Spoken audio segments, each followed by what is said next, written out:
अथ मंत्रपाठः।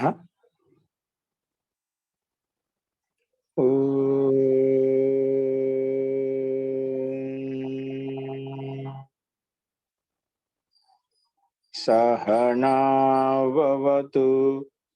सहनौ भुनक्तु सह वीर्यं करवावहै तेजस्विनावधीतमस्तु मा विद्विषावहै। ओम शांति शांति शांति।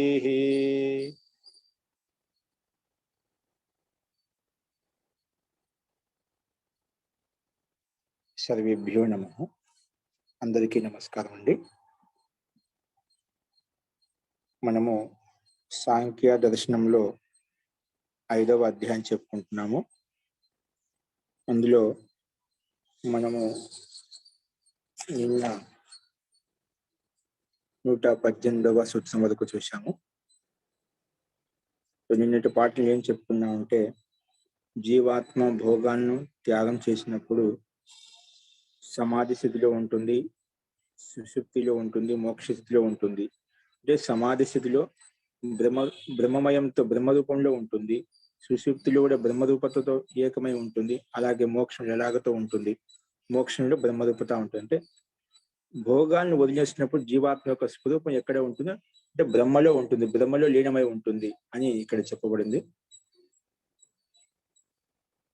బ్రహ్మతో యుక్తమై ఉంటుంది చెప్పుకున్నాము. కానీ ఈ మూడిట్లలో తేడా ఏంటంటే సమాధి సుషుప్తి అనేది సబీజంగా ఉంటుంది, అంటే శరీరం ఉంటుంది, మోక్షంలో శరీరం ఉండదు అని చెప్పుకున్నాము. అటువంటప్పుడు కృతకృత్యత అనేది కేవలం సమాధిలో, సుషుప్తి అనేది మనం ప్రత్యక్షంగా చూస్తున్నాము, సమాధిలో ప్రత్యక్షంగా చూస్తున్నాము, సుషుప్తి అనేది గాఢ నిద్ర అనేది కూడా ప్రత్యక్షంగా చూస్తున్నాము. దీనివల్లనే కృతకృత్యత కలుగుతుంది. అటువంటప్పుడు మోక్షం అనేది కనిపించదు కదా. కృతకృత్యత అనేది కేవలం సమాధి సుషుప్తి వలన కలుగుతుంది చెప్పొచ్చు కదా. దాని మోక్షాన్ని ఎందుకు స్వీకరించడం, మోక్షం వలన కృతకృత్యత కలుగుతుంది అని ప్రస్తావించినప్పుడు లేదు, ద్వయోరివ త్రయస్యాపి దృష్టత్వాలు, సమాధి సుషుప్తి ఏ విధంగా ప్రత్యక్ష అనుభూతి కలుగుతుందో త్రయస్య అంటే మోక్షం యొక్క అనుభూతి కూడా ప్రత్యక్షంగా కనిపిస్తుంది. కాబట్టి మూడు కూడా స్వీకరించబడతాయి. అంటే మోక్షం వల్లనే కృతకృత్యత కలుగుతుంది అని చెప్పుకున్నాము. ఈ రకం చెప్పుకున్న తర్వాత ఇప్పుడు ఈ సుషుప్తి సమాధిలో ఏది శ్రేష్టమైంది? మోక్షం అంటే శ్రేష్టమైందే, కానీ ఈ సుషుప్తి సమాధిలో బ్రహ్మరూపత ఉంటుంది. సమాధిలో కూడా బ్రహ్మమయమవుతాము, సుషుప్తిలో కూడా బ్రహ్మరూపతతో ఏకమై ఉంటాం, మోక్షంలో ఎలాగనో ఉంటాము. ఈ రెండిట్లో ఏది ఉత్కృష్టమైంది ఆ విషయాన్ని ఇక్కడ ప్రస్తావిస్తున్నారు. చూడండి, నేను చెప్పిన పాట మీద సందేహం ఉందండి?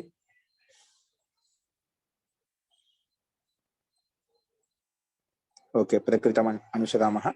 గమనించండి, సుషుప్తి సమాధి మోక్షేసు 119 సూత్రాన్ని చెప్పుకున్నాము. మళ్ళీ ఒకసారి చూడండి, భూమిక చూడండి, స్పష్టంగా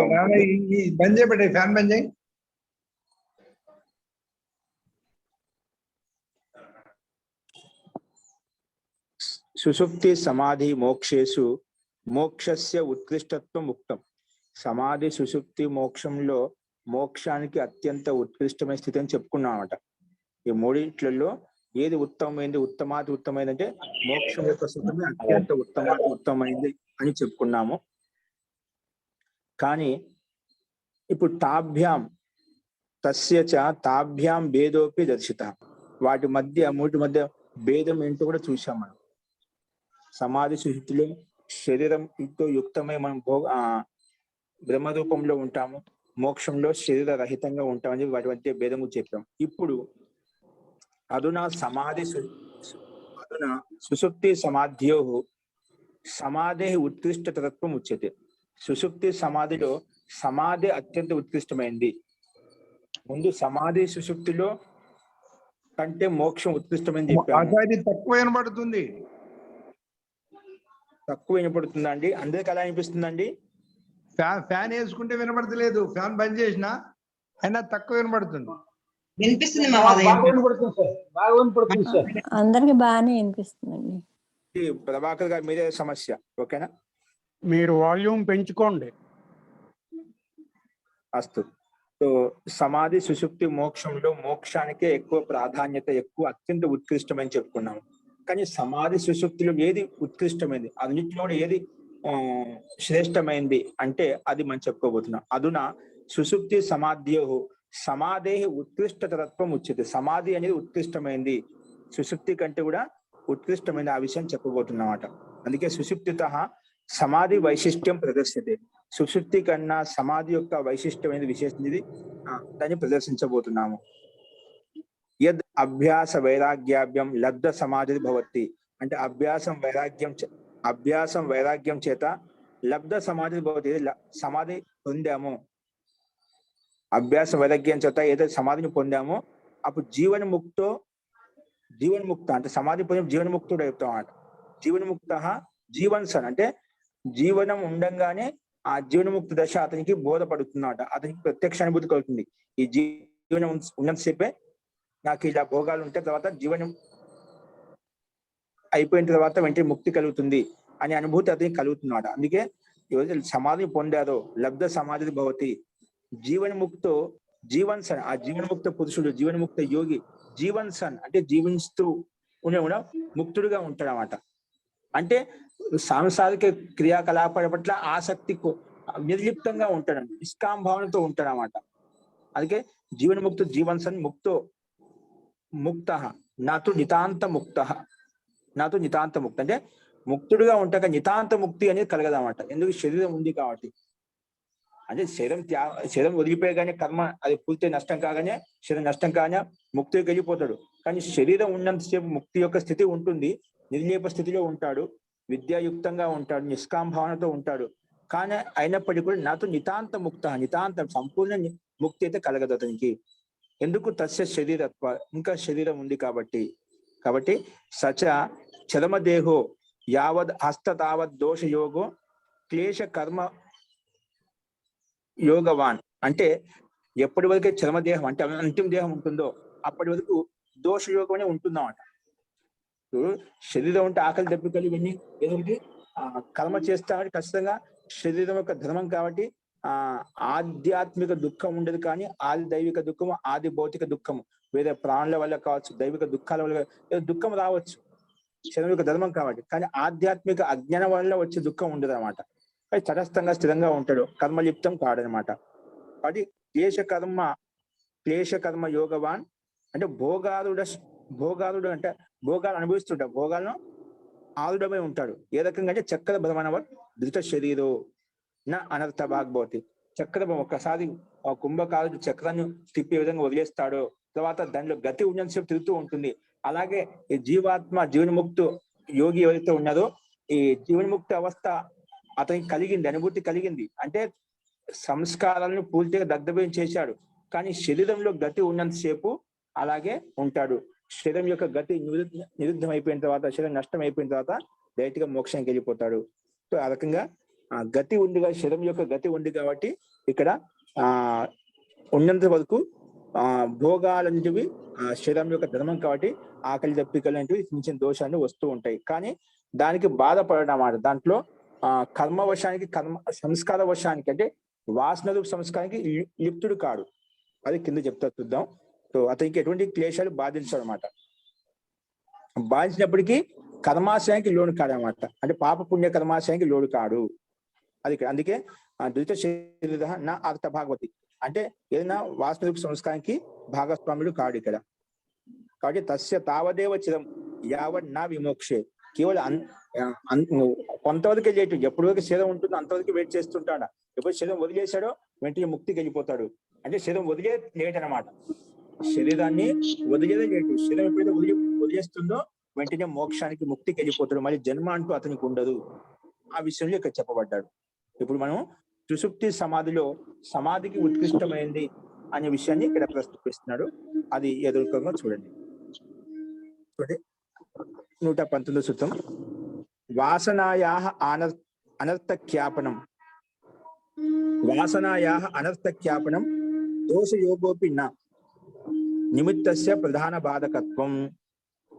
నిమిత్తస్య ప్రధాన బాధకత్వం అంటే ఇక్కడ ఏం చెప్తుందంటే వాసనాయా అనర్థ జ్ఞాపనం అంటే ఇప్పుడు చరమదేహం అంటున్నావు కదా యోగికి, ముక్త పురుషుడు ఆ జీవన్ముక్తి అవస్థ అతనికి కలిగింది అంటే జీవనం ఉండగానే ఆయనకు ముక్తి అవస్థ అనేది అనుభూతి కలిగింది అన్నమాట. అనుభూతి అంటే ఈ శరీరం వదిలేగానే, అంతిమ దేహాన్ని వదిలేగానే నాకు ముక్తి కలిగి తెలుసు అన్నమాట. కానీ ఆ జీవన్ముక్త పురుషుడు కదా, అతనికి ఈ శరీరంతో యుక్తమై ఉన్నాడు కాబట్టి క్లేశాలు కూడా కర్మలు చేస్తాడు. ఆకలి దెబ్బకలు ఉంటాయి, ఇంకైనా కర్మ చేస్తాడు. కర్మ చేసిన కర్మాశయం ఏర్పడుతుంది. మనం ఏ కర్మ చేసినా కూడా అది ఒక సంస్కారం ఏర్పడుతుంది ఖచ్చితంగా. అది మన చిత్తంలో వాసన రూప సంస్కారం ఖచ్చితంగా ఏర్పడుతుంది అన్నమాట.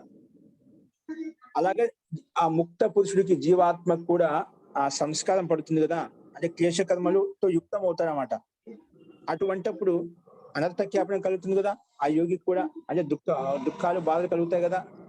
అంటే వాసన రూప సంస్కారం ఏర్పడుతుంది. కర్మలు చేస్తే ఏదో ఒక వాసన ఏర్పడుతుంది. అది పుణ్యరూపు వాసన కావచ్చు, పాపరూపు వాసన కావచ్చు, అంటే ఏదో కర్మ ఏర్పడుతుంది. కాబట్టి అనర్థ జ్ఞాపనం అంటే అనర్థత కలుగుతుంది, అనిష్టత కలుగుతుంది అని పూర్వపక్షి అంటున్నమాట. ఆ ముక్త పురుషుడు కూడా అనర్థ జ్ఞాపనం కలుగుతుంది అంటే దోష యోగోపిన. నువ్వు అనర్థ జ్ఞాపనం కలుగుతుంది అంటున్నావు, అది దోష యోగోపిన. అలా దోషంతో యుక్తమైనప్పుడు అనర్థ జ్ఞాపనం కలగదు. అక్కడ విద్యాయుక్తమైనటువంటి దోషాలు అస్వాభావికంగా వస్తాయి. స్వాభావికంగా ఆయన కర్మలతో కోరికలతో యుక్తమై చేయడం అన్నమాట. నిష్కాంభావత చేస్తూ ఉంటాడు. కానీ శరీరం యొక్క ధర్మం కాబట్టి దాంట్లో క్లేశ కర్మలు బాధించవచ్చు, అంతేకాని దోషాలతో లిప్తం కాడు. పాపరూప కర్మలతో పుణ్యరూప కర్మలతో లిప్తం కాడు, దోను కాడు. అందుకే దోష యోగోపి నా, దోషంతో యుక్తమైనప్పుడు కూడా అతని కర్మరూప సంస్కారము వాసన రూప సంస్కారం బాధించదు. ఎందుకు? నిష్కామ కర్మలు చేస్తున్నమాట. ఏదో కామనాపూర్వకంగా కర్మలు చేయడం లేదన్నమాట. శరీరాన్ని రక్షించడం కోసం సామాన్యంగా ఆకలి దప్పికలు తెలుసుకుంటా తప్పితే అక్కడ ఏదో ఆసక్తి పూర్వకంగా ఏదో వస్తు పదార్థం మీద ఆకాంక్షతో అక్కడ క్రియలు జరపడం లేదన్నమాట. కాబట్టి దోష యోగోపి నా అంటే అనర్థ జ్ఞాపనం కలగదు. అంటే దోషాలు ఉన్నప్పటికీ కూడా ఇక్కడ వాసన రూప సంస్కారం ఉన్నప్పటికీ కూడా అవి బాధించవు, కర్మాశయాన్ని ఏర్పరచవు. నిమిత్తస్య ప్రధాన బాధకత్వం. ఎందుకంటే నిమిత్తస్య ముఖ్యమైన నిమిత్తం అవుతుంది, దానికి ప్రధాన బాధకత్వం. ముఖ్య నిమిత్తం ఏర్పడదు అన్నమాట. ముఖ్య నిమిత్తం అంటే పుణ్య కర్మాశయం కానీ పాప కర్మాశయం కానీ ఏర్పడదు. అతనికి జీవనముక్త యోగికి ఆ కర్మాశయమే ఏర్పడమాట. విద్యాయుక్తమైన కర్మాశయం కేవలం శరీరం ఉంది కాబట్టి శరీరాన్ని నడిపించడం కోసం ఆ గతివిధి చేస్తుంటాడు, అంతవరకే. ఏ కర్మాశయం ఏర్పడదు. అదే విషయాన్ని ఇక్కడ ప్రస్తావించారు చూడండి. వాసనయ కలు అనర్థ ప్రదర్శనం భవతి. అంటే వాసనారూప సంస్కారం ద్వారా అనర్థత అనిశ్చిత కలుగుతుంది. అంటే జీవన్ముక్తి యోగికి అంతిమ దేహం అంటున్నావు కదా, ఆ శరీరం ఉన్నంతసేపు అతను కూడా అనర్థత అనిశ్చిత కలుగుతుంది కదా. అది అనర్థ ప్రదర్శనం భవతి.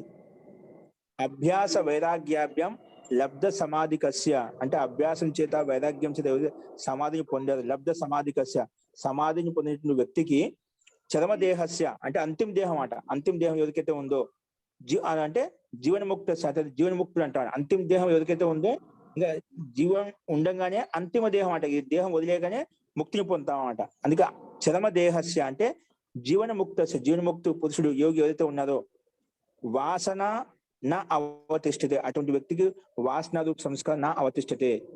అంటే కర్మలు చేసినప్పుడు కూడా వాసనారూప సంస్కారం ఏర్పడదు.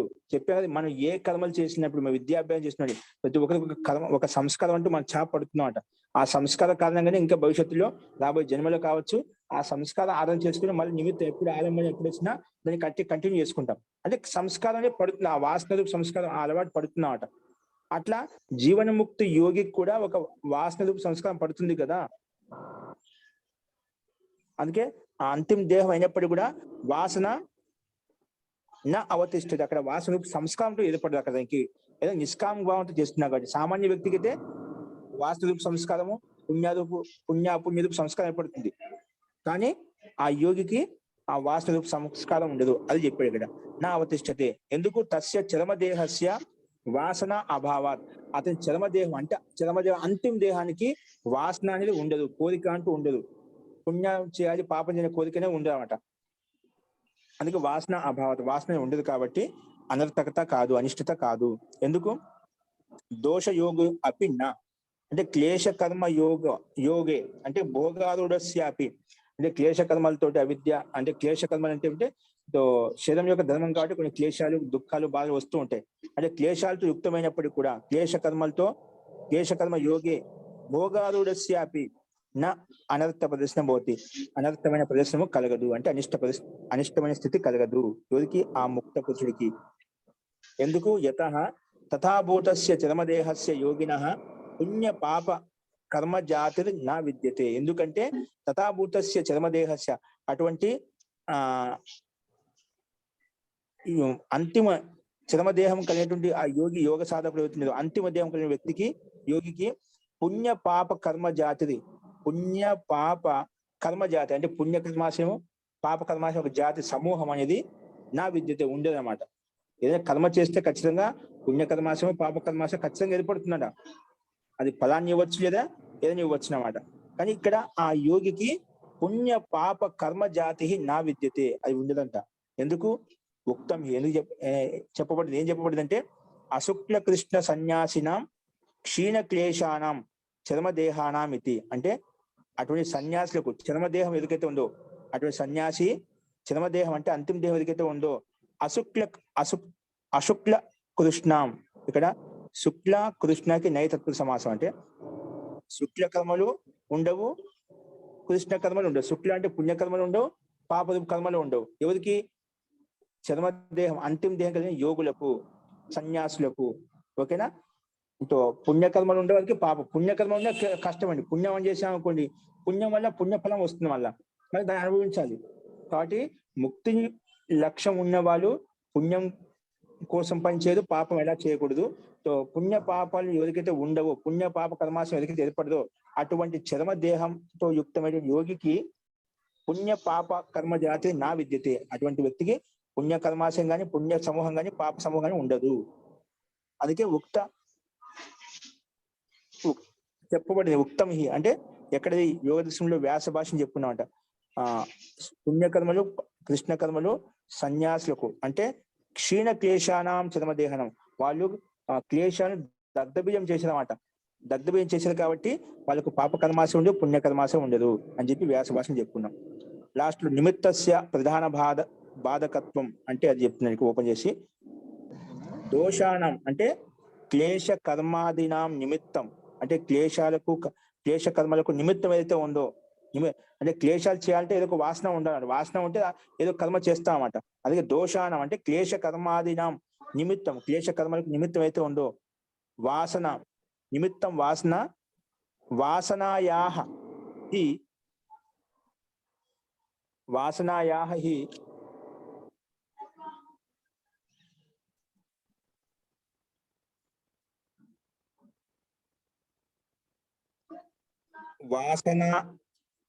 దోషాన్ని అంటే క్లేశ కర్మాదినం నిమిత్తం, వాసన అంటే వాసన రూప సంస్కారం, అంటే వాసనాయాహి తే ప్రవర్ధంతే అంటే మనలో ఏదో ఒకటి కర్మాశయం ఉంటుంది, క్లేశ కర్మాశయం ఉంటుంది. అది పుణ్య కర్మాశయం కానీ పాప కర్మ.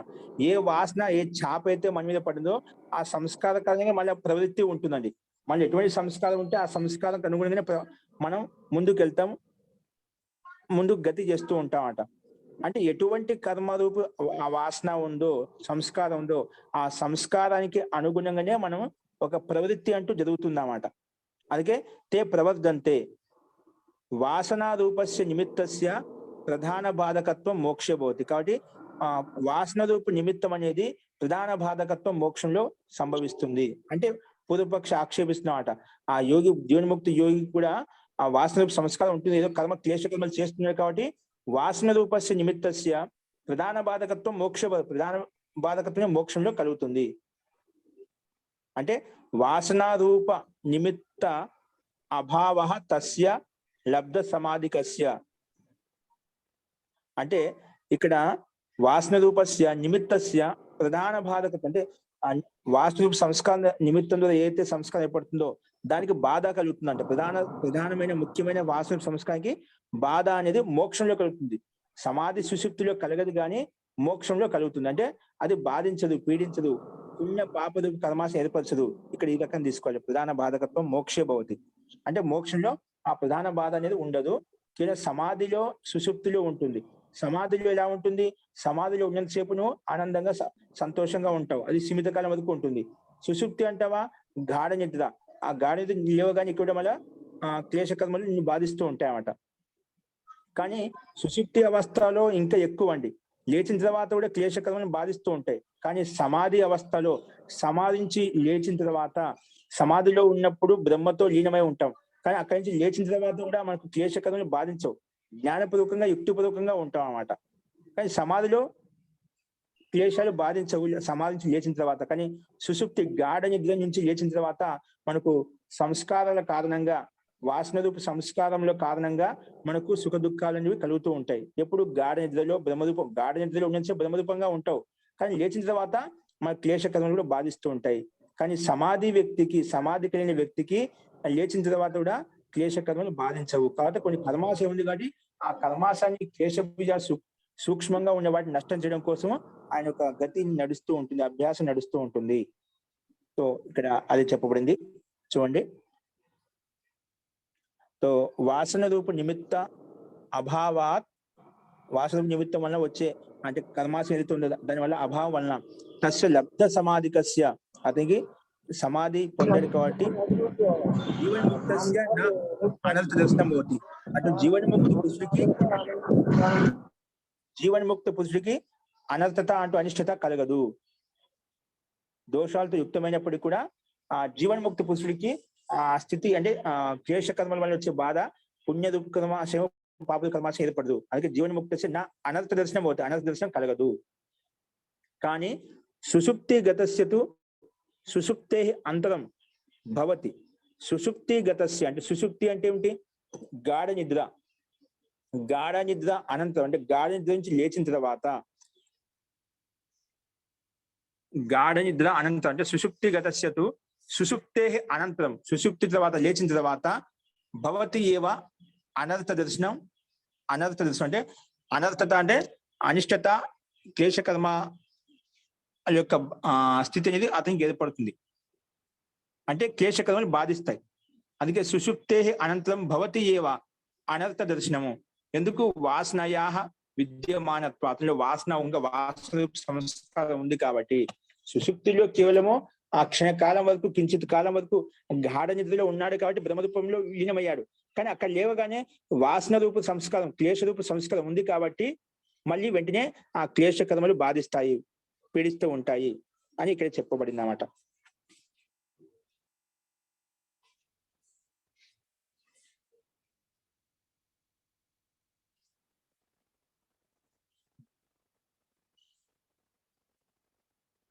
అందుకే తస్మాత్ సుషుప్తిత అంటే సుషుప్తి కంటే సమాధి ఉత్కృష్టత, సుషుప్తి కంటే సమాధి ఉత్కృష్టత. తత్ర బ్రహ్మ సంపత్తిశ్చ అపి ఉత్కృష్టత. అక్కడ బ్రహ్మ సంపత్తి కూడా, బ్రహ్మ యొక్క సాక్షాత్కారం కూడా, బ్రహ్మమయం కావడం కూడా అది కూడా ఉత్కృష్టతరమైందే. ఉత్కృష్టత సస్వాత్మబోధ అంటే అక్కడ ఆత్మబోధ కలుగుతుందన్నమాట. స్వాత్మబోధ కలుగుతుంది అంటే తన ఆత్మ యొక్క బోధ కలుగుతుంది. అంటే సమాధిలో జీవాత్మ పరమాత్మలో ఏకీభావం చేస్తా ఉంటా, పరమాత్మలో ఓతప్రోతం అవుతాడనమాట. కానీ స్వాత్మబోధ ఉంటుంది అన్నమాట. అందుకే అక్కడ క్లేశ కర్మ అక్కడ వాసన సంస్కారం ఏర్పడింది, సమాధి యొక్క సంస్కారం ఏర్పడింది. కానీ అతను అక్కడ క్లేశ కర్మాల వల్ల వచ్చే బాధను ఏ విధంగా ఉంటుందో అలా బాధ ఈ సమాధి కలిగిన వ్యక్తికి కలగదు. సుషుప్తి దశ కలిగిన వ్యక్తికి మాత్రమే ఆ సుషుప్తి నుంచి లేవగానే ఖచ్చితంగా క్లేశరూప కర్మ అనేది బాధిస్తూ ఉంటుంది. కానీ సమాధి స్థితి కలిగిన వ్యక్తికి క్లేశరూప కర్మ బాధించదు. ఎందుకంటే బ్రహ్మతో తన జీవాత్మ తన జీవాత్మ యొక్క స్వరూపాన్ని బ్రహ్మమయం చేశామంట. ఆ బ్రహ్మం యొక్క ఆనందం యొక్క సంస్కారం అనేది ఎప్పుడు అతని వెంట ఉంటుంది. కానీ వాసన సంస్కారము ఆ సంస్కార కారణంగా నిర్లిప్తంగా ఉంటాడు, నిర్లేపంగా ఉంటాడు. కాబట్టి ఆ క్లేశ కర్మలు బాధించవు అని చెప్పి సిద్ధాంతి ప్రస్తావించాడు. అంటే సుషుప్తి సమాధిలో, సుషుప్తి కంటే సమాధి శ్రేష్టమైనది, సమాధి కంటే కూడా ఆ మోక్షం అత్యంత శ్రేష్టమైనది. అక్కడ నిరంతరంగా కంటిన్యూగా మోక్షం, ముక్తి యొక్క ఆనందాన్ని, పరమాత్మ యొక్క ఆనందం పొందుతూ ఉంటాము అని చెప్పి ఇక్కడ చెప్పబడిందండి. అస్తు. ఇలా చెప్పిన తర్వాత నెక్స్ట్ 120 సూత్రం చూడండి. ఉచ్యతే చెప్తున్నారు. ఏం చెప్తున్నా అంటే ఉచ్యతే వాసనయ అనర్థ జ్ఞాపనం. సరే, వాసన అనర్థ జ్ఞాపనం కలుగుతుంది. అంటే ఎవరికైతే వాసన అంటే పాపరూపి వాసన పుణ్యరూపి వాసన ఏదైతే ఉంటుందో ఆ వాసనానుగుణంగా, అంటే సాంసారిక విషయ వాసన ఏవైనా కావచ్చు, ఆ వాసనానుగుణంగా ఏవైతే ఉన్నాయో దానికి అనుగుణంగా కర్మ చేయడం వల్ల అనర్థ జ్ఞాపనం కలుగుతుంది చెప్పే బాగానే ఉంది. కానీ సాచ వాసన జీవన్ముక్తస్య నా స్థితి నా యుక్తం. కానీ నువ్వు అటువంటి వాసన జీవన్ముక్తి యోగి ఉండదు అంటున్నావు. ఎందుకంటే అతనికి ఆ వాసన నిర్లిప్తంగా ఉంటాడు, నిష్కాంభావంతో ఉంటాడు. అందుకే అతను పీడించదు, బాధించమని చెప్పే పైన వాసన అతను కూడా శరీరం ఉంది కాబట్టి ఏదో కర్మలు చేస్తూ ఉంటారు. కానీ ఆధ్యాత్మిక దుఃఖం ఉండదు, కానీ ఆది భౌతిక దుఃఖం, ఆది దైవిక దుఃఖాలు ఉంటాయి. కానీ శరీరం ఉన్నంతవరకు ఉంటాయి. కానీ ఆ వాసనతో యుక్తమైనప్పుడు కూడా ఆ నిర్లేప్తంగా ఉంటాడు, నిర్లేపంగా ఉంటాడు, సుఖ దుఃఖానుభూతిని పొందనమాట, తటస్థంగా ఉంటాడు. ఆ సామాన్యంగా శరీరం యొక్క ధర్మం కాబట్టి అది పీడన ఇస్తే దాన్ని సహిస్తాడు. అంతేగాని దాంట్లో కర్మాశయం అంటే ఏర్పడదు అనమాట, పాపపుణ్య కర్మాశయం ఏర్పడదు. ఎందుకంటే నిష్కాంభావంతో ఉన్నాడు కాబట్టి. కాబట్టి సాచ వాసన జీవన్ముక్తస్య నాస్తి, జీవన్ముక్తి పురుషుడికి లేదని చెప్పావు. నా స్థితి నా యుక్తం, నువ్వు లేదని చెప్తున్నావు, అది యుక్తి సంగతంగా మళ్ళీ పూర్వపక్ష ఆక్షేపిస్తున్నాడు. నువ్వు వాసన సంస్కారం అతను కూడా జీవ ముక్త పురుషుడు కూడా ఉంది కదా, అతను కూడా శరీరం ఉండాల్సి ఏదో కర్మలు చేస్తున్నాడు. కర్మలు చేసిన ఖచ్చితంగా వాసన ఉందంటే వాసన సంస్కారం ఏర్పడాలి ఖచ్చితంగా. అతను కూడా పుణ్య కర్మాశయం పాప కర్మాశయం ఏర్పడాలి. అది నువ్వు ఏర్పడదు అంటున్నావు, అది యుక్తి సంగతం కాదు అని చెప్పి పూర్వపక్షి ప్రస్తావిస్తున్నాడు. జీవన్ముక్తస్య జీవన్ముక్తి పురుషుడికి నాస్తి ఇది నా యుక్తం, లేదు వాసన సంస్కారం లేదు అని చెప్పడం యుక్తి సంగతం కాదు. ఎందుకు? యతో వాసన సంస్కార, వాసన అంటే సంస్కారం, సంస్కారాదేవ జీవన్ముక్తస్య చరమదేహస్య భోగక్రియ అంతిమ కథ్యతే. ఆ వాసన సంస్కారం ఉంది కాబట్టి భోగక్రియ, భోగాలు అనిపించాలని ఆకాంక్ష కోరిక అతను కూడా కలుగుతున్నమాట. అదేంటి? సంస్కారం వల్లనే. ఆ సంస్కారం లేకపోతే అసలు కర్మ చేయడు, ఆ క్రియ చేయలేడు అన్నమాట. ఎతో వాసన అంటే సంస్కార, సంస్కారదేవ సంస్కారం వల్లనే జీవన్ముక్తి యోగికి, అంటే చరమదేహస్య చరమ అంతిమ దేహం కలిగిన యోగికి భోగక్రియ అంతిమ కథ్యతే. ఆ భోగక్రియ అంతిమంగా తీసుకోబడుతుంది. అంతిమం అంటే ఆ శరీరం ఉన్నంతగా భోగాన్ని తీసుకోగలుగుతామంట. అంతిమ క్రియ కథ్యతే. పరంతు క్రియా సంతానాత్ సంస్కార సంతాన ప్రవర్తతే. కాబట్టి నువ్వు క్రియ చేస్తున్నావు అంటే క్రియ వలన అనేక సంస్కారాలు ఏర్పడతాయి. ఒక క్రియ చేస్తున్నావు అంటే ఆ క్రియ కోసం భోక్రియ, దానికోసం అనేక క్రియాకలాపాలు చేయాలన్నమాట. సో అనేక సంతానం ఏర్పడుతున్నావట. నువ్వు ఒక లక్ష్యం కోసము అవాంతర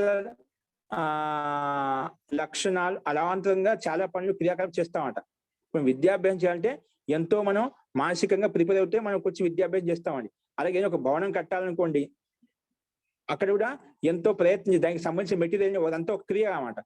మన లక్ష్యం అంటే ఒక భవన నిర్మించడం, దానికోసం అవాంతర క్రియాకలాపాలు చాలా చేస్తామట, అవన్నీ చేస్తూ ఉంటామట.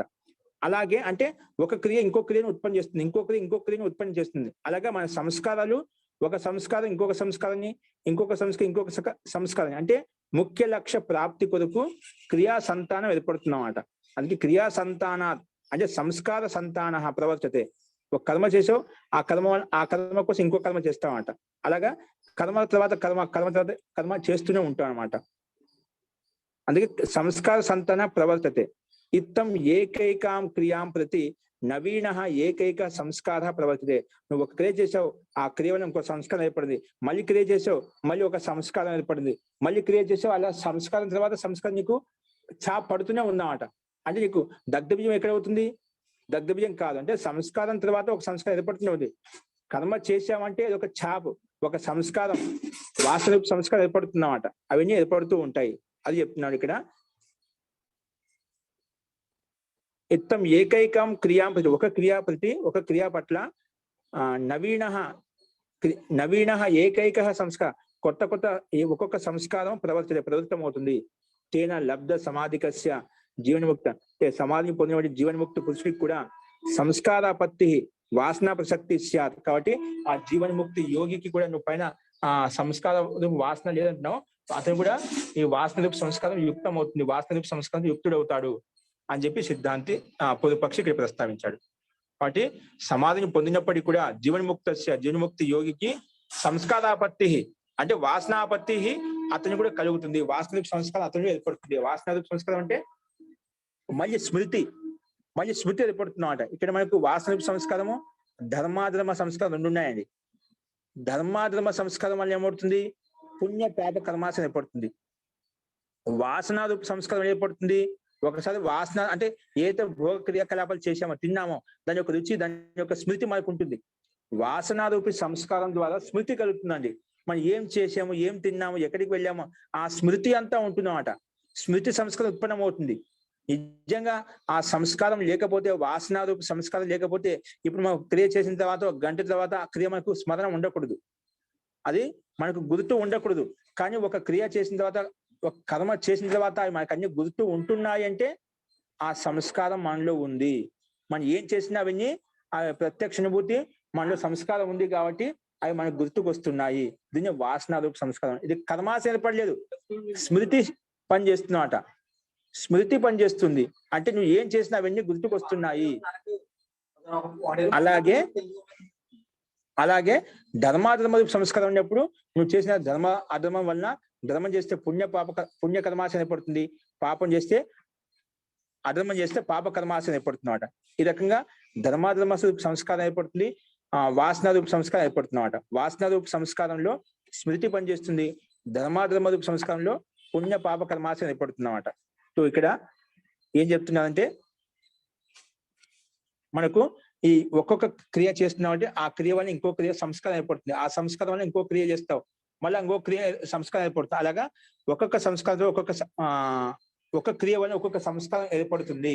కాబట్టి జీవన ముక్త పురుషుడు ఎవరైతే ఉన్నారో అతనికి కూడా సంస్కారం యొక్క దోషాపత్తి కలుగుతుంది అని చెప్పి పూర్వపక్షి ప్రస్తావించాడు. దానికి సిద్ధాంతి సమానం చెప్తున్నారు. చూడండి ఏం చెప్పామంటే పూర్వంలో సూత్రంలో జీవాత్మకు సంస్కారం, వాస్తవిక సంస్కారం ఏర్పడదని చెప్పి సిద్ధాంతం చెప్పాడు. లేదండి జీవాత్మ కూడా కర్మలు చేస్తుంది కాబట్టి వాస్తవిక సంస్కారం అతను దానికి కూడా జీవాత్మకు ఏర్పడతాయి. ఎందుకంటే ఆ స్మృతి సంస్కారం ఉంటుందన్నమాట. ఏం చేసావు, ఏం చెప్పావు, ఎక్కడికి వెళ్ళావు అన్ని మనకు స్మృతి ఉంటుందన్నమాట. ఆ స్మృతి సంస్కారంలో ఒక సంస్కారమే కాబట్టి ఆ వాస్తవిక సంస్కారం అనేది జీవన్ముక్త ఆత్మ కూడా ఉంటుంది అని చెప్పి పూర్వపక్షి ఇక్కడ ప్రస్తావిస్తున్నాడు. దానికి సమాధానం సిద్ధాంతి ఇక చూడండి. ఏకః సంస్కారః క్రియా నిర్వర్తకో, ఒక సంస్కారము క్రియను ఉత్పన్నం చేస్తుందంట.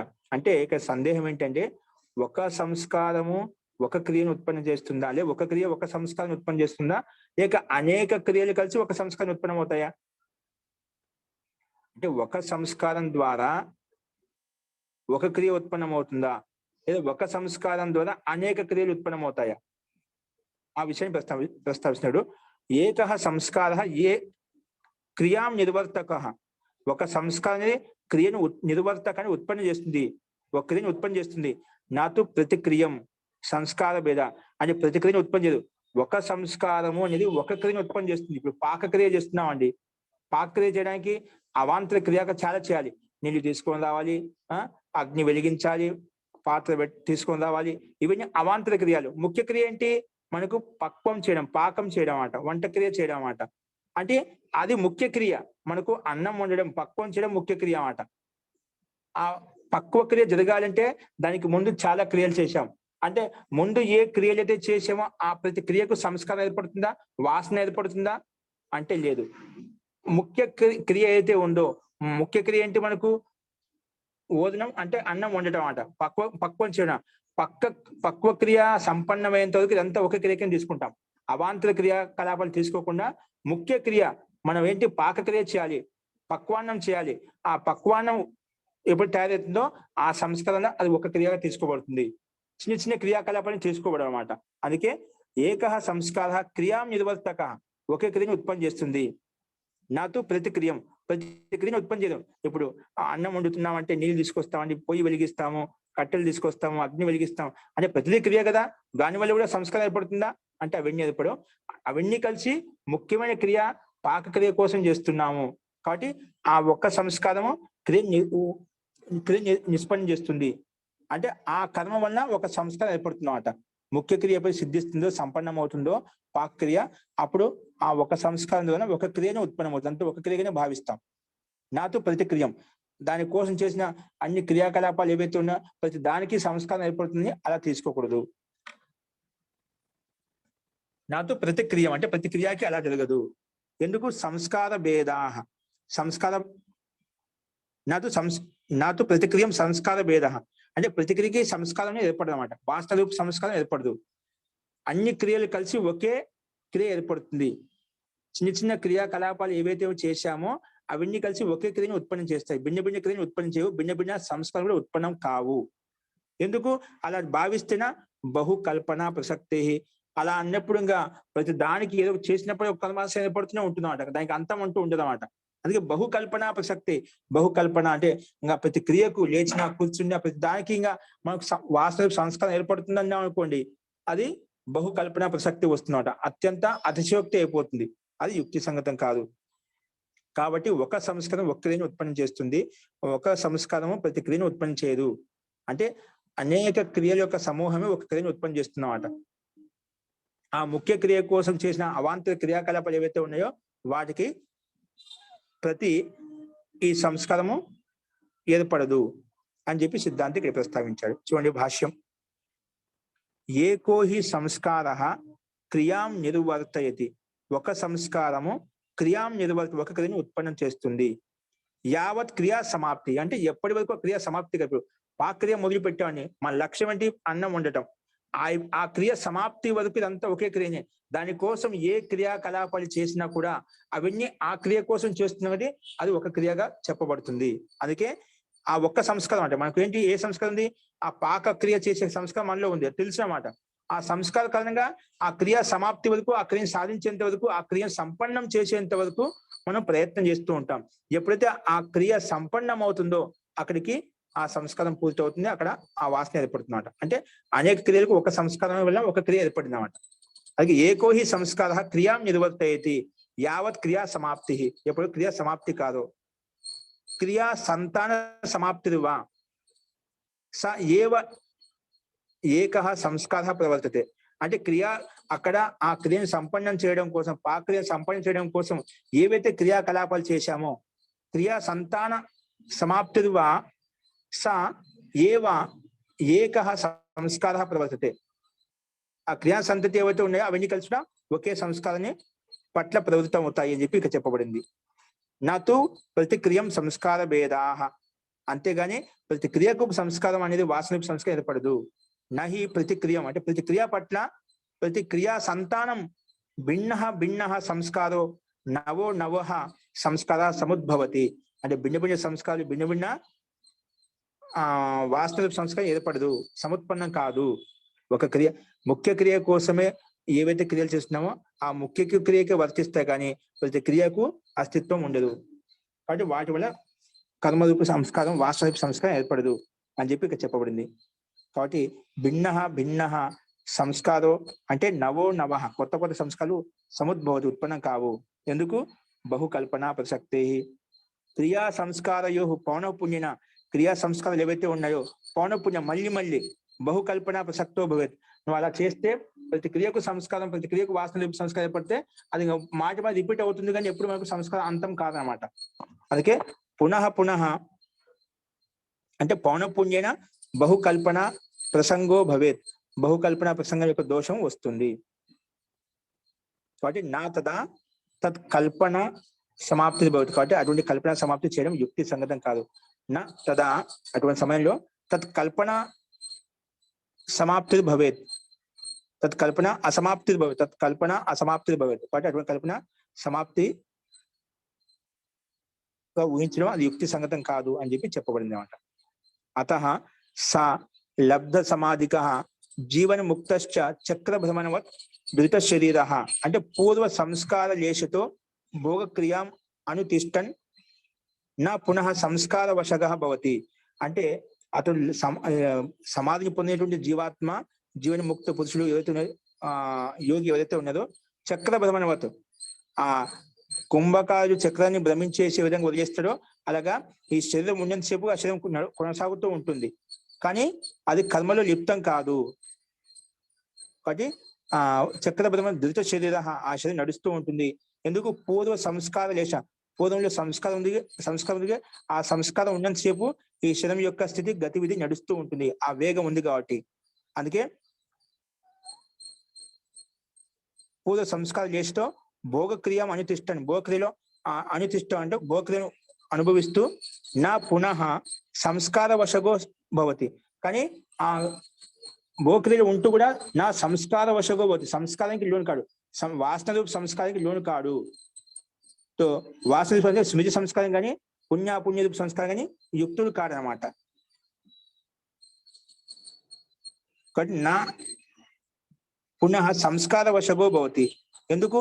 తస్య తద అంతిమ భోగక్రియ సంస్కార లేశత ప్రవృత్త సంస్కార లేశతో భోగ సమాప్యతే. ఎందుకంటే తద అంతిమ భోగక్రియ, ఎందుకంటే అంతిమ ఛేదం అన్నమాట. అంతిమ భోగక్రియ సంస్కార లేశత, సంస్కార లేశంగా ఉంది కాబట్టి అది అనుభూతిని పొందుతున్నాడు.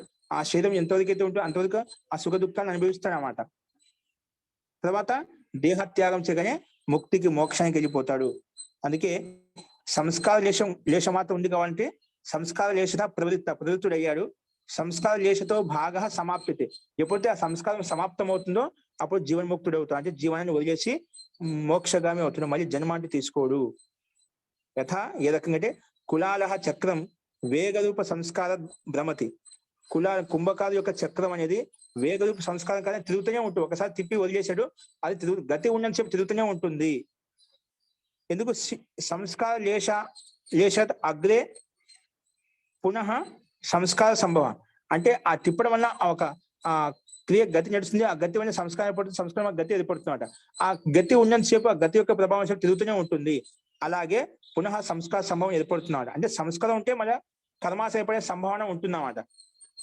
కాబట్టి ఉక్తం యథా నా అపనీత క్లేశ కర్మాశయ కర్మ సంస్కార ప్రరోహ సమర్థ. ఎవరైతే క్లేశాలను అపనీతం అంటే దగ్ధబీజం చేశారో, కర్మాశయం నష్టం చేశారో అతనికి మళ్ళీ ఆ కర్మాశయం ఆ క్లేశాలు మళ్ళీ ఉత్పన్నం కావు. మళ్ళీ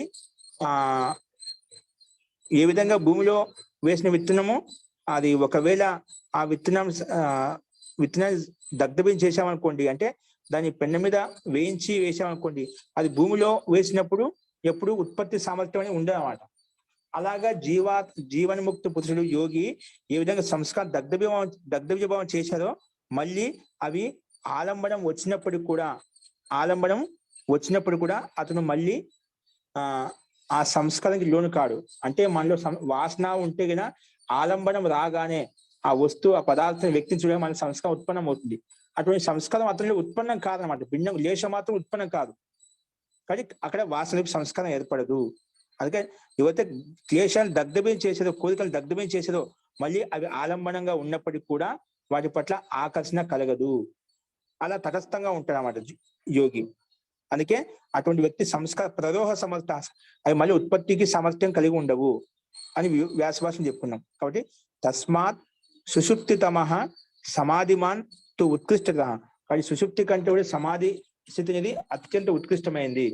కానీ సుషుప్తి అంటే గాఢత కంటే కూడా సమాధిలో వల్ల వచ్చే సంస్కారం అయితే ఉందో అది అత్యంత ఉత్కృష్టమైంది అని చెప్పి సిద్ధాంతి ఇక్కడ ప్రస్తావించాలండి.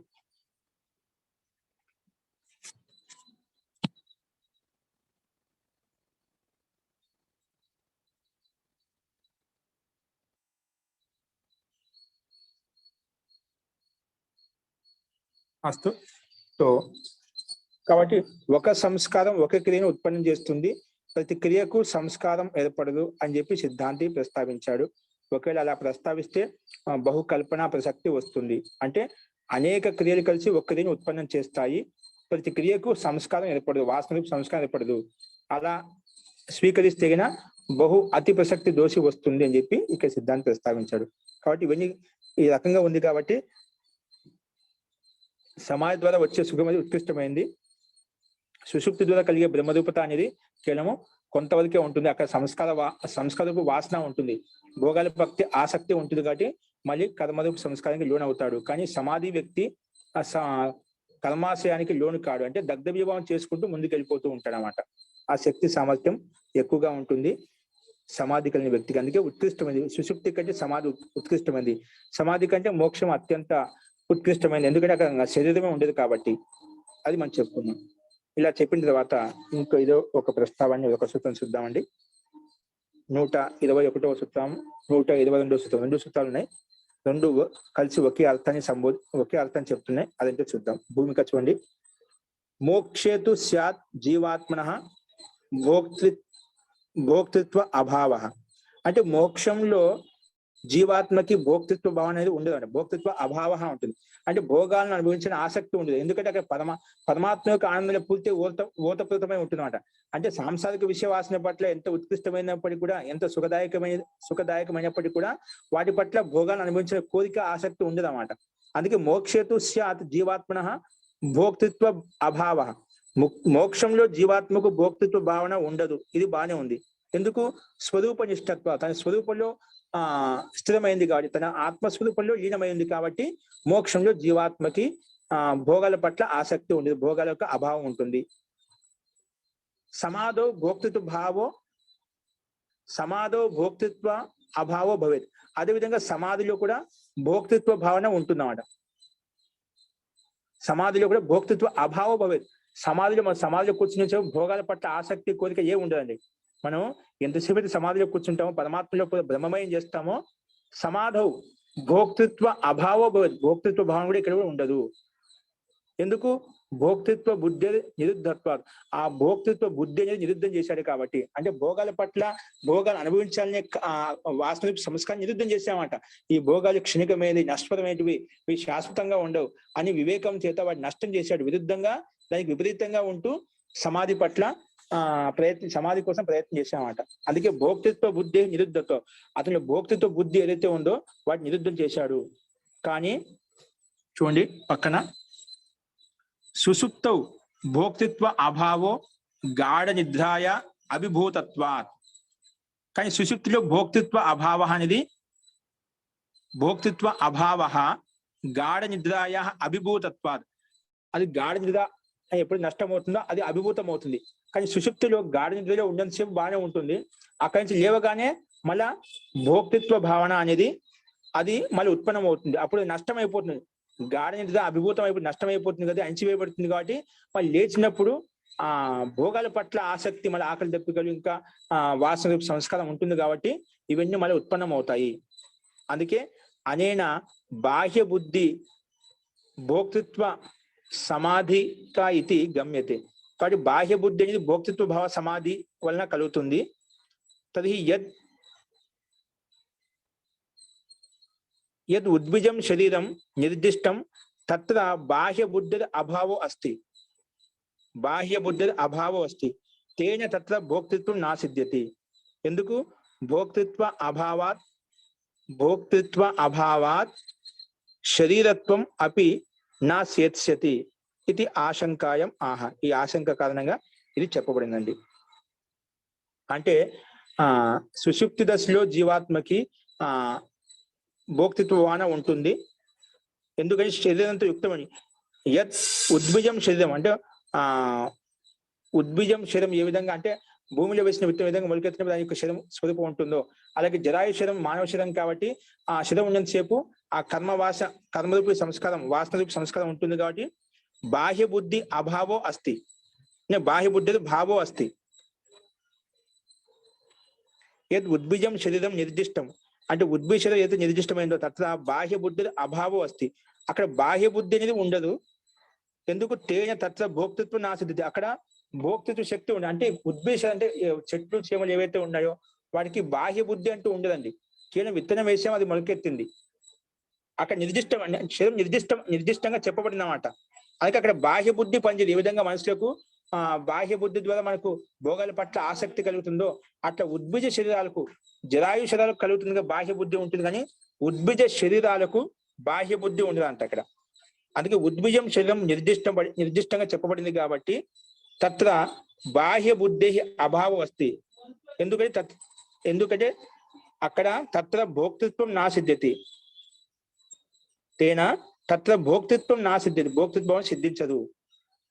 ఎందుకు? భోక్తృత్వ అభావ శరీరత్వం అపి నా సేత్సతి. అంటే ఆ భోగాలను అనుభవించే శక్తి ఆ శరీరం మీద అక్కడ లేదు కాబట్టి సామాన్యంగా స్వాభావిక గతివిధి పరమాత్మ ఏ విధంగా కల్పించబడిందో అదే అక్కడ కలుగుతుంది.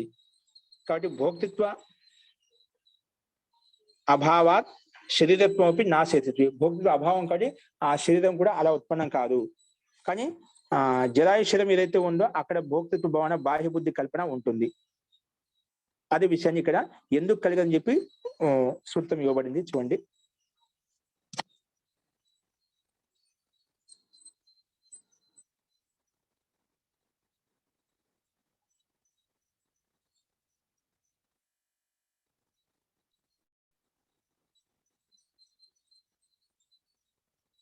చూడండి ఇక్కడ చిన్నది, ఇది 121 122. నా బాహ్య బుద్ధి నియమం, బాహ్య బుద్ధి నియమం కాదు అంటే బాహ్య బుద్ధి వల్ల ఇలా అవుతుందని చెప్పి అది కూడా నియమం కాదు. అలాగే వృక్ష గుల్మ లతౌషధి వనస్పతి తృణ తృణ వీరుధ ఆదీనామపి భోక్తృ భోగాయత్నత్వం పూర్వవత్. ఇది మనం చెప్పుకున్నాం. వృక్ష గుల్మ ఔషధి వీటన్నిటిలో కూడా ఈ చెట్లు చేమలు ఏదో వాటిలో బాహ్య బుద్ధి ఉండే నియమం లేదన్నమాట. స్వాభావిక గతివిధి ఉంటుంది కానీ బాహ్య బుద్ధి ఉండదు. ఏ విధంగా జరాయుషరాలకు ఏ విధంగా బాహ్య బుద్ధి ఉంటుందో ఆత్మరక్షణ కోసం కావచ్చు, ఇంకా అన్య భోగాలు అనిపించే కోరిక కావచ్చు, అది ఉద్భిద శరాలకు ఉండదు. అది ఇక్కడ చెప్పబడింది. చూడండి ఒక్కొక్క సూత్రం తీసుకొని చెప్తాం. అనయోహు సూత్రయోహు ఏక వాక్యత అస్తి. ఈ 2 సూత్రాలకు ఒకే వాక్యత అంటే ఒకే అర్థాన్ని బోధిస్తున్నాయి అన్నమాట. చూడండి, బాహ్య బుద్ధి నియమ నా అంటే నా బాహ్య బుద్ధి నియమ పైన చెప్పుకున్నాం కదా, అది చెప్తున్నా ఇక్కడ. భోక్తృత్వే బాహ్య బుద్ధే నియమం నాస్తి అంటే భోగాలు అనిపించడంలో బాహ్య బుద్ధి నియమం ఉంటుందని చెప్పి అక్కడ నియమం అంటూ ఏది లేదు. అంటే బాహ్య బుద్ధి వల్లనే భోగాలు అనుభవిస్తాం అన్నట్టు నియమం అంటూ ఏది లేదు. భోక్తృత్వే అంటే భోగాలు అనుభవించడంలో బాహ్య బుద్ధి నియమం నాస్తి, బాహ్య బుద్ధి ఉంటేనే అది భోక్తృత్వ భావన ఉంటుందని అలా నియమం ఏం లేదు.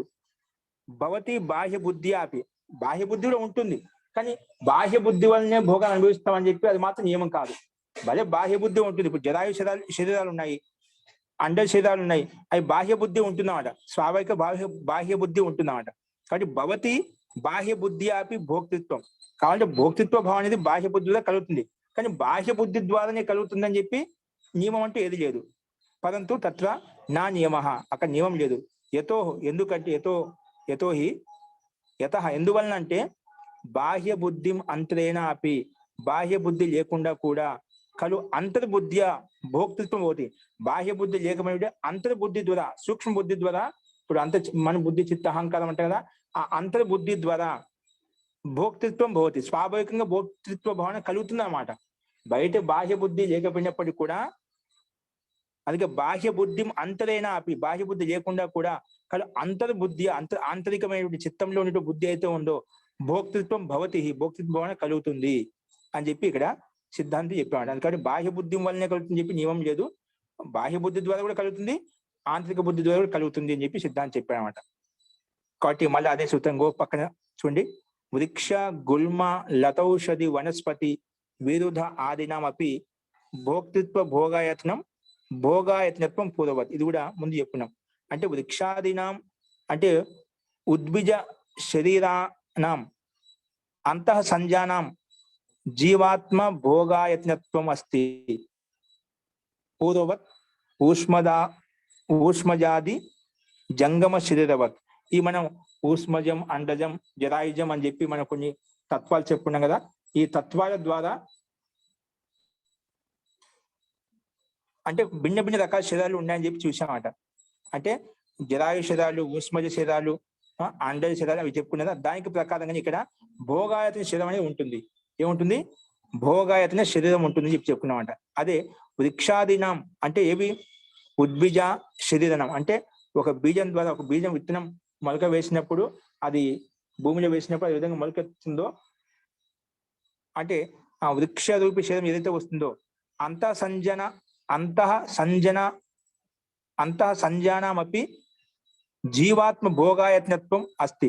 అంటే అక్కడ జీవాత్మ ఉంటుంది కాబట్టి అంతః సంజ అంటే అక్కడ అంతరానుభూతి ఉంటుందన్నమాట. అక్కడ కూడా బాహ్య బుద్ధి ప్రమేయం లేనప్పటికీ కూడా అక్కడ అంతరానుభూతి ఉంటుంది. దానికి కూడా బాధ, కష్టం అంటూ ఉంటుంది. అందుకే వైద్యం చెప్తుంటారు, చెట్లలో కూడా సుఖ దుఃఖానుభూతి కలుగుతూ ఉంటుంది. ఏమంటే బాహ్య బుద్ధి ద్వారా ఏ విధంగా పశువులు, పక్షుల్లో, మనుషులు ఏ విధంగా కనిపిస్తుందో, పీడ, బాధ ఎక్కువ కనిపిస్తుందో, అలాగే అక్కడ కనిపించిందో, బాహ్య బుద్ధి కనిపించింది. కానీ అంతా సంజ అంటే భోక్తృత్వ భావన అనేది సుఖ దుఃఖానుభూతి ఏదైనా కావచ్చు, అది సుఖాన్ని ఇచ్చేది కావచ్చు, దుఃఖాన్ని ఇచ్చేది కావచ్చు. సో అంతా సంజ వేదన మాత్రం జీవాత్మ కూడా ఆ భోగయాత్ర శరీరానికి ఉంటుంది. ఇది కూడా ఒక శరీరమే, అక్కడ జీవాత్మ ఉంటుంది. కాబట్టి ఆంతరికంగా పైన చెప్పినా కదా, అంతర్బుద్ధియ భోక్తృత్వం భవతి.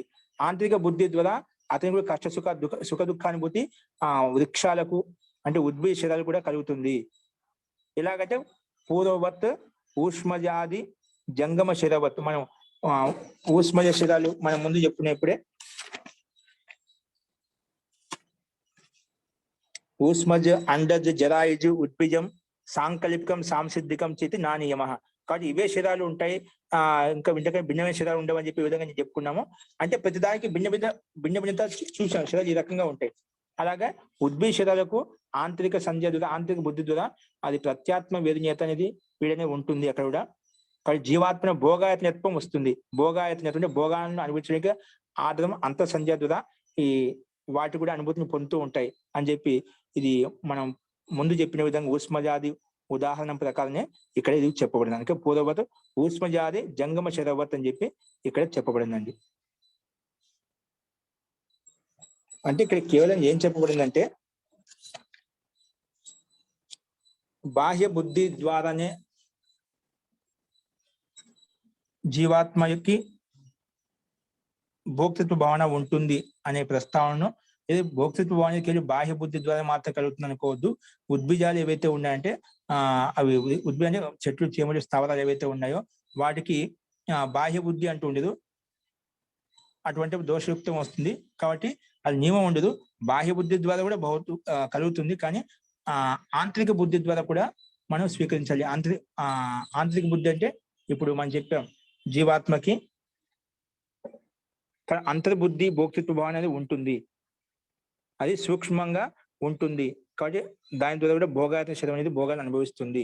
కాబట్టి సుఖ దుఃఖానుభూతి ఈ ఉద్భిజ శరీరాలు కూడా ఉంటుంది. ఏ విధంగా అయితే ఊష్మదాది శరీరాల విషయాన్ని చెప్పుకున్నామో, అండజ శరీరాలు చెప్పుకున్నాం, జరాయు శరీరాలు చెప్పుకున్నామో, ఇక్కడ అదే విధంగా ఉంటుందని చెప్పి సిద్ధాంతి ఇక్కడ ప్రస్తావించండి.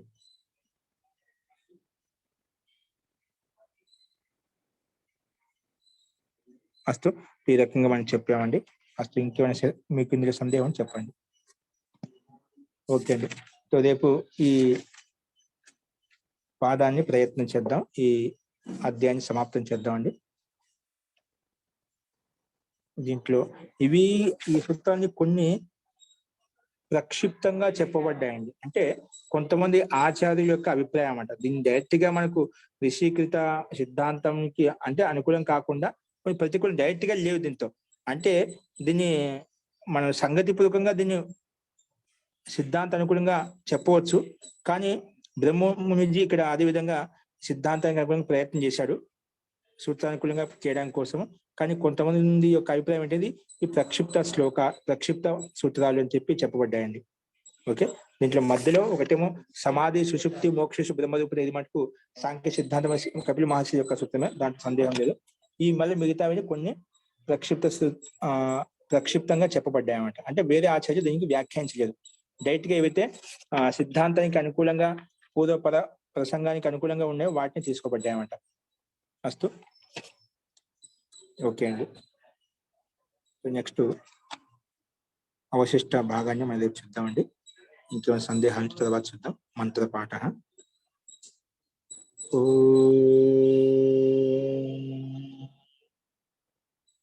సర్వే భవంతు సుఖినః, సర్వే సంతు నిరామయాః, సర్వే భద్రాణి పశ్యంతు, మా కశ్చిద్ దుఃఖభాగ్ భవేత్. ఓం శాంతి శాంతి శాంతి. సర్వేభ్యో నమః. అందరికీ నమస్కారం అండి. నమస్తే మహోదయ.